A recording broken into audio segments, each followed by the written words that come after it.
बिस्मिल्लाहिर्रहमानिर्रहीम। अस्सलामु अलैकुम डियर स्टूडेंट्स। लेक्चर नंबर 4 के साथ मैं आपका इंस्ट्रक्टर आतिफ़ नसीम आपको खुशामदीद कहता हूँ। लेक्चर नंबर 1, 2, 3 में स्टूडेंट्स हमने force on a current carrying wire पढ़ा, force on a moving charge पढ़ा और एम्पेयर्स लॉ को हमने डिटेल में डिस्कस किया। और इस डोमेन में हमने परमेबिलिटी पे भी बात की कि permeability is the property of a medium to accept the magnetic field, to accept the creation of magnetic field। तो जितना कोई मीडियम ज़्यादा एक्सेप्ट करेगा उतनी जो है उस मीडियम में इलेक्ट्रिक फील्ड ज़्यादा बनेगी।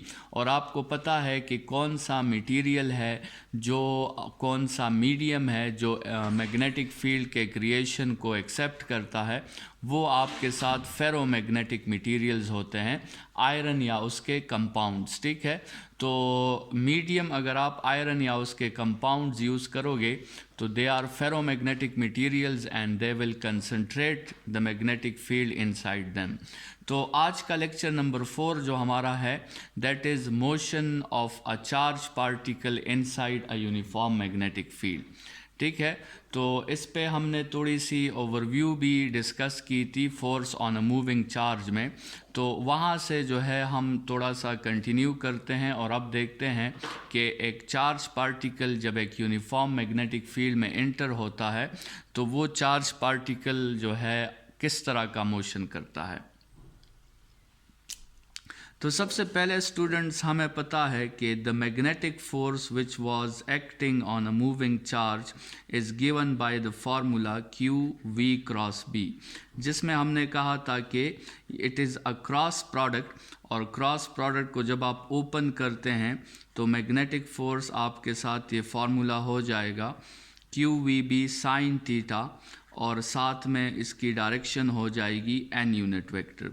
And this n unit vector means that magnetic force which is the result of cross product should be perpendicular to both individuals.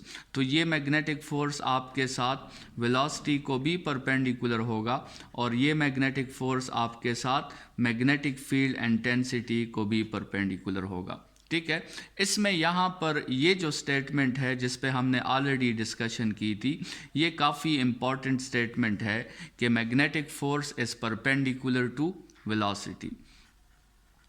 या तो आप इसको इस तरह कहें कि magnetic force is perpendicular to velocity, या इसको इस तरह कहें कि magnetic force is only applied on perpendicular component of velocity।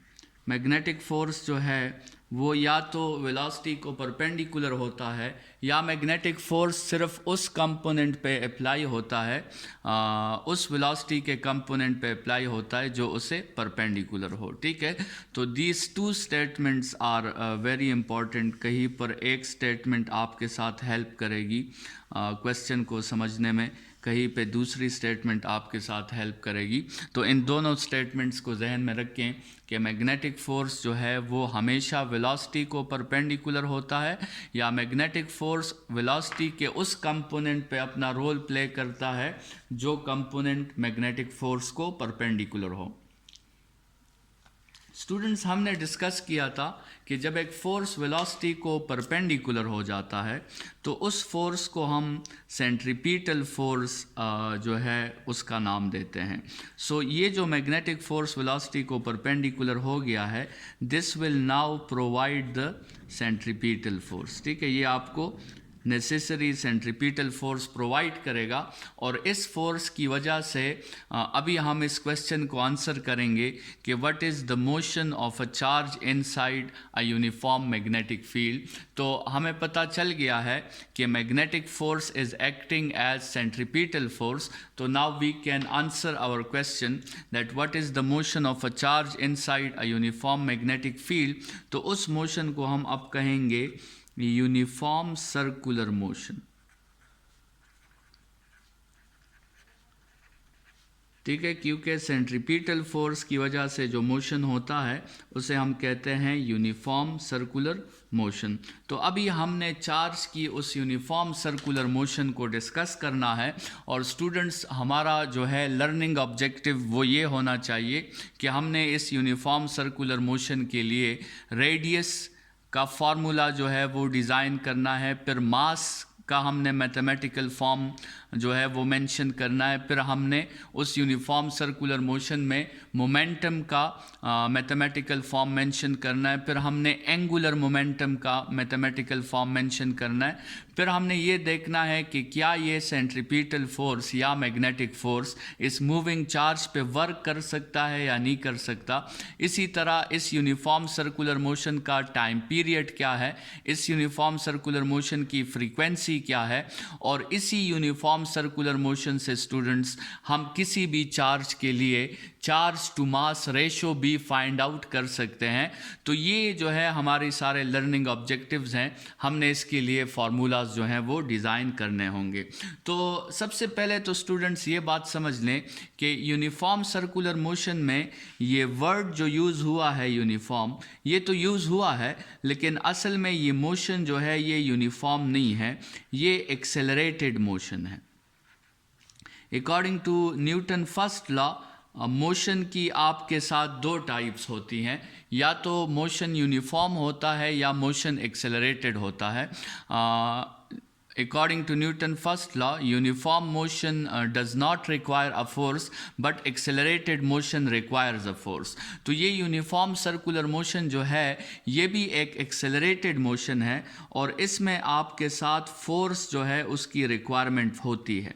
Without force ये मोशन नहीं हो सकता, तो फोर्स रिक्वायरमेंट आपके साथ यहाँ पे मौजूद होती है। कौन सी फोर्स आपको रिक्वायर्ड है यूनिफॉर्म सर्कुलर मोशन में? जैसे ऑलरेडी हमने कह दिया, हमें यूनिफॉर्म सर्कुलर मोशन में जो फोर्स रिक्वायर्ड है उसे हम सेंट्रीपिटल फोर्स कहते हैं। तो हमें ये फोर्स जो रिक्वायर्ड है ये सेंट्रीपिटल फोर्स है, और उसका फार्मूला आपको पहले से पता है mv²/r। तो स्टूडेंट्स ये फोर्स हमें कौन प्रोवाइड करेगा? वो फोर्स हमें ये प्रोवाइड करेगा जो फोर्स वेलोसिटी को परपेंडिकुलर होगा, और हमारे इस केस में मैग्नेटिक फोर्स जो है वो वेलोसिटी को क्या है?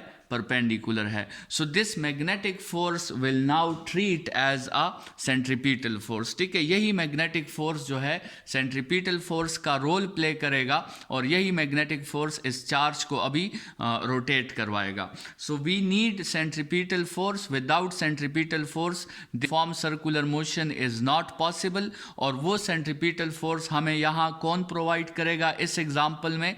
इस एग्जाम्पल में वो सेंट्रीपिटल फोर्स हमें मैग्नेटिक फोर्स प्रोवाइड करेगा। इसी तरह स्टूडेंट्स एक अर्थ जो हमारा अर्थ है वो अगर सन से रोटेट हो रहा है तो वो भी यूनिफॉर्म सर्कुलर मोशन है, लेकिन वहाँ पर ग्रेविटेशनल फोर्स जो है it is providing us a centripetal force. और इसी तरह अगर एक कार आपके साथ टर्न ले रही है तो वो भी अगर सर्कल में टर्न ले रही है तो विदाउट सेंट्रीपिटल फोर्स वो टर्न नहीं ले सकती, और वहाँ पे फ्रिक्शंस आपको सेंट्रीपिटल फोर्स प्रोवाइड करते हैं।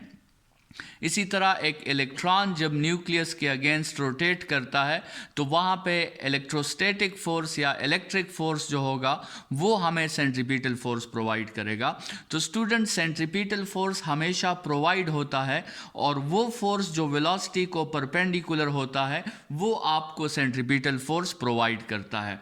सो अगर हम इसकी डायग्राम एक्सप्लेनेशन देख लें तो स्टूडेंट्स लेट्स सपोज आपके साथ एक रीजन में मैग्नेटिक फील्ड जो है वो जनरेट हुआ है, और उस रीजन में लेट्स सपोज मैग्नेटिक फील्ड जो है वो इनटू द पेज है। इनटू द पेज को स्टूडेंट्स हम क्रॉस से शो करते हैं।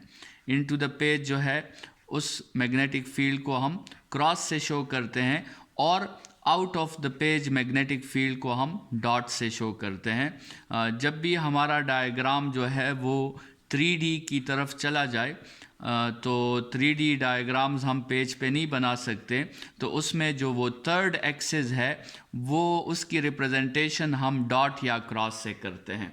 तो ये हमारे साथ एक रीजन है जो फील्ड बना रहा है इनटू द पेज। तो इनटू द पेज मतलब पेज के ऊपर आपके साथ नॉर्थ पोल है और पेज के नीचे साउथ पोल है, और नॉर्थ पोल से लाइंस जो हैं वो साउथ पोल की तरफ जा रही है इनटू द पेज। तो स्टूडेंट्स, अगर हम इस मैग्नेटिक फील्ड में एक चार्ज पार्टिकल को एक वेलोसिटी दें, और वो वेलोसिटी जो हम दें फॉर अ स्पेसिफिक केस, फ़िलहाल हम वो वेलोसिटी मैग्नेटिक फील्ड को परपेंडिकुलर प्रोवाइड कर रहे हैं। ये हम किसी भी एंगल से दे सकते हैं, लेकिन उस पर आगे बात करेंगे। फ़िलहाल हमने जो वेलोसिटी प्रोवाइड की है वो हमने परपेंडिकुलर वेलोसिटी प्रोवाइड की है। मतलब ये आपके साथ मैग्नेटिक फील्ड है और ये आपके साथ वेलोसिटी है। तो आप देख सकते हैं कि इन दोनों में आपके साथ 90 का एंगल बन रहा है। तो फिलहाल हमने वेलोसिटी को मैग्नेटिक फील्ड के बिल्कुल परपेंडिकुलर रखा है। ये एंगल जो बन रहा है ये आपके साथ 90 है। मतलब कहने का ये है कि इस वक्त जो मैग्नेटिक फोर्स अप्लाई होगा इस चार्ज पर, उसमें QVB साइन 90 आप पुट कर दोगे। मतलब आप पर जो है उस चार्ज पर मैक्सिमम मैग्नेटिक फोर्स अप्लाई होगा QVB, ठीक है। और ये मैग्नेटिक फोर्स क्या रोल प्ले करेगा? ये मैग्नेटिक फोर्स जो है ये आपके साथ इस चार्ज को रोटेट कराएगा। ये मैग्नेटिक फोर्स रिस्पॉन्सिबल होगा यूनिफॉर्म सर्कुलर मोशन के लिए। तो जैसे ही ये चार्ज इस मैग्नेटिक फील्ड में एंटर हो जाएगा, ये चार्ज एक सर्कल में, एक सर्कुलर पाथ में रोटेशंस करना शुरू कर देगा, और उस सर्कुलर पाथ का अपना एक रेडियस होगा, ठीक है। तो इस पाथ में आप हर पॉइंट पे देख सकते हैं कि जिस पॉइंट पे वेलोसिटी की डायरेक्शन जो है और फोर्स की डायरेक्शन, हर पॉइंट पे आपके साथ वो 90 का एंगल बनाएगी। तो इसका मतलब ये है कि यहाँ पे magnetic force is acting as centripetal force. तो जैसे ही आप किसी चार्ज को वेलोसिटी दे के उसको 90 एंगल पर थ्रो करोगे, तो वो चार्ज मैग्नेटिक फील्ड के अंदर यूनिफॉर्म सर्कुलर मोशन जो है वो शुरू कर देगा, क्योंकि magnetic force will now act as centripetal force. तो स्टूडेंट्स, अगर मैग्नेटिक फोर्स आपको सेंट्रीपिटल फोर्स प्रोवाइड कर रहा है, तो इस केस में हम फिर मैग्नेटिक फोर्स को सेंट्रीपिटल फोर्स के इक्वल कर सकते हैं, और वहाँ से आपको जो फार्मूला मिलेगा वो आपके साथ कुछ इस तरह होगा कि QVB is equal to mv²/r। Students, ये जो फार्मूला है ये एक स्पेशल केस के लिए है, और वही स्पेशल केस है जो हमने स्टार्ट में कंसिडर किया है। ये वो स्पेशल केस है जिसमें हमने b और v को परपेंडिकुलर रखा है, मतलब एंगल हमारे साथ यहाँ पे 90 है। स्टूडेंट्स, आप इस फार्मूला को थोड़ा सा जो है सिंप्लीफाई कर लें, यहाँ से वेलोसिटी स्क्वायर के साथ कैंसिल कर दें, तो आपके साथ आ जाएगा QB is equal to mv/r। और स्टूडेंट्स, इस फार्मूला को आप रेडियस के लिए अगर सब्जेक्ट कर लें, तो रेडियस के लिए सब्जेक्ट करने से आपका फार्मूला आएगा r is equal to mv/QB। तो ये वो फर्स्ट लर्निंग ऑब्जेक्टिव जो है वो हमने क्लियर कर ली है। जो हमने बात की थी कि we want a formula for the radius of the circle in which the charge is rotating with a constant speed, तो वो फार्मूला स्टूडेंट्स हमने जो है अपने लिए डिराइव कर लिया है, और वो फार्मूला जो है वो mv/QB है। और स्टूडेंट्स, आपको पता है कि mv is also known as the linear momentum, तो mv की जगह आप p भी पुट कर सकते हैं, तो p/QB। तो ये रेडियस का आपके साथ एक दूसरा फार्मूला भी आ गया है, ठीक है। आप जो है दोनों फार्मूलाज को यूज़ कर सकते हैं। जैसे ऑलरेडी स्टूडेंट्स हमने लेक्चर्स में भी बार बार डिसाइड किया कि आपके साथ जो है किसी भी इक्वेशन की प्रोपोर्शनैलिटीज़ डिस्कस करना बहुत ज़रूरी होती है। तो अगर हम इस इक्वेशन को देखें तो r जो है वो मास के साथ डायरेक्टली प्रोपोर्शनल है। अगर इन बाकी चीज़ों को हम कांस्टेंट रखें, अगर हम स्पीड को, चार्ज को और मैग्नेटिक फील्ड को कांस्टेंट रखें, तो फिर रेडियस की प्रोपोर्शनैलिटी जो है वो मास के साथ है। मतलब फिर जितना मास ज़्यादा होगा उतना आपके साथ रेडियस भी ज़्यादा होगा। और यही इसी प्रोपोर्शनैलिटी पे हम जो है फिर किसी भी मटेरियल के आइसोटोप्स को एक दूसरे से अलग कर सकते हैं, क्योंकि आइसोटोप्स हमारे साथ ऐसे एलिमेंट के, ऐसे आपके साथ एटम्स होते हैं जिनमें एटॉमिक नंबर तो सबका सेम होता है, इलेक्ट्रॉनिक कन्फिगुरेशन सबकी सेम होती है, लेकिन न्यूट्रॉन्स की तादाद जो है उनमें डिफरेंट होती है। मतलब उनके मासेस जो हैं वो डिफरेंट होते हैं। तो हम क्या करते हैं कि लेट्स सपोज अगर हाइड्रोजन है, हाइड्रोजन के 3 आइसोटोप्स हैं आपके साथ, प्रोटियम, ड्यूट्रियम और ट्रीटियम। तो हम इन तीनों हाइड्रोजन के आइसोटोप्स को या तो पॉजिटिवली चार्ज कर देते हैं या नेगेटिवली चार्ज कर देते हैं, लेकिन ये Q जो चार्ज होगा उन सब पे वो सेम होना चाहिए। मतलब या तो आप उन तीनों आइसोटोप से एक एक इलेक्ट्रॉन निकाल लें, उनको पॉजिटिवली चार्ज कर दें, और या उन तीनों आइसोटोप्स को आप एक एक इलेक्ट्रॉन दे दें, उनको नेगेटिवली चार्ज कर दें। तो Q जो है स्टूडेंट्स तीनों आइसोटोप्स पे सेम होना चाहिए। अच्छा, फिर आप उसको सेम स्पीड भी दें, स्पीड भी आप सबका सेम रखें, और उसको एक ही मैग्नेटिक फील्ड में आप एंटर कर दें ताकि मैग्नेटिक फील्ड भी उनके लिए सेम ही हो। और स्टूडेंट्स ये तीनों चीज़ें जब सेम होंगी तो फिर आप इस प्रोपोर्शनैलिटी के हेल्प से कि जिसका मास ज़्यादा होगा वो बड़े सर्कल में रोटेट करेगा, तो आप उस मैग्नेटिक फील्ड में क्लियरली देख सकोगे कि ट्रीटियम जो है जिसका मास सबसे ज़्यादा है वो बड़े सर्कल में रोटेट करेगा, और ड्यूट्रियम जो सेकेंड नंबर पे है उसका रेडियस थोड़ा सा कम होगा, और प्रोटियम जो आपके साथ जो उसका मास सबसे लीस्ट है तो उसका रेडियस भी स्टूडेंट सबसे लीस्ट होगा। तो ये जो प्रोपोर्शनैलिटी है इससे आप आइसोटोप्स की डिफ्रेंशिएशन कर सकते हो, आप आइसोटोप्स को एक दूसरे से अलग कर सकते हो। स्टूडेंट्स इसी तरह R जो है वो डायरेक्टली प्रोपोर्शनल है स्पीड के साथ, अगर हम बाकी 3 चीज़ों को कांस्टेंट